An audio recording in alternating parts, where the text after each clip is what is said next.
മലപ്പുറം അങ്ങാടിപ്പുറം ഓവർബ്രിഡ്ജിൽ നാളെ മുതൽ ഭാഗികമായി ഗതാഗതം പുനഃസ്ഥാപിക്കും. ഇരുചക്ര വാഹനങ്ങൾ, 4 ചക്ര വാഹനങ്ങൾ എന്നിവ കടത്തിവിടും.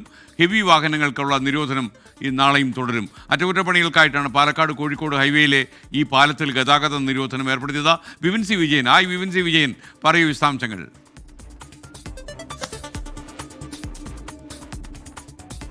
അത് SKN 6 ദിവസങ്ങൾക്ക് മുൻപാണ് ദേശീയപാതയിലുള്ള അങ്ങാടിപ്പുറം മേൽപ്പാലത്തിൽ പൂർണ്ണമായും ഗതാഗതം നിരോധിച്ചിരുന്നത്.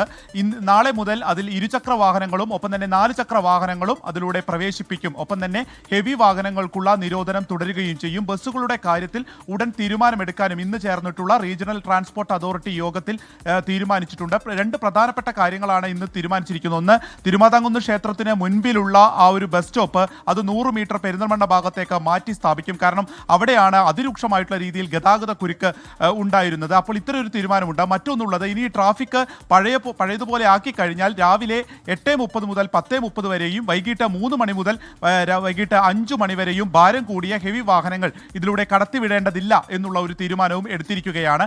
അത്രയേറെ വലിയ ഒരു ഗതാഗത കുരുക്കാണ് ഉണ്ടായിരുന്നത്. അതിനെ തുടർന്ന് തന്നെ കഴിഞ്ഞ ദിവസങ്ങളിലൊക്കെ ബസ്സുകാർ സമരത്തിലേക്ക് പോവുകയും ചെയ്തിരുന്നു. ഇതിന്റെ ഭാഗമായിട്ടാണ് അപ്രോച്ച് റോഡിലുള്ള അറ്റകുറ്റപ്പണികൾ നടത്താൻ അവിടെ ഇന്റർലോക്ക് ചെയ്യുന്നതിനുള്ള തീരുമാനമെടുക്കുകയും ഇവിടെ വാഹന നിരോധനം ഏർപ്പെടുത്തുകയും ചെയ്തിരുന്നത്. അതിനാണിപ്പോൾ ഭാഗികമായി അത് നാളെ മുതൽ തുറന്നു കൊടുക്കാൻ തീരുമാനിച്ചിരിക്കുന്നത്. മറ്റ് ഹെവി വാഹനങ്ങൾക്കുള്ള പ്രത്യേക സജ്ജീകരണങ്ങൾ നാളെയും തുടരും. SKN.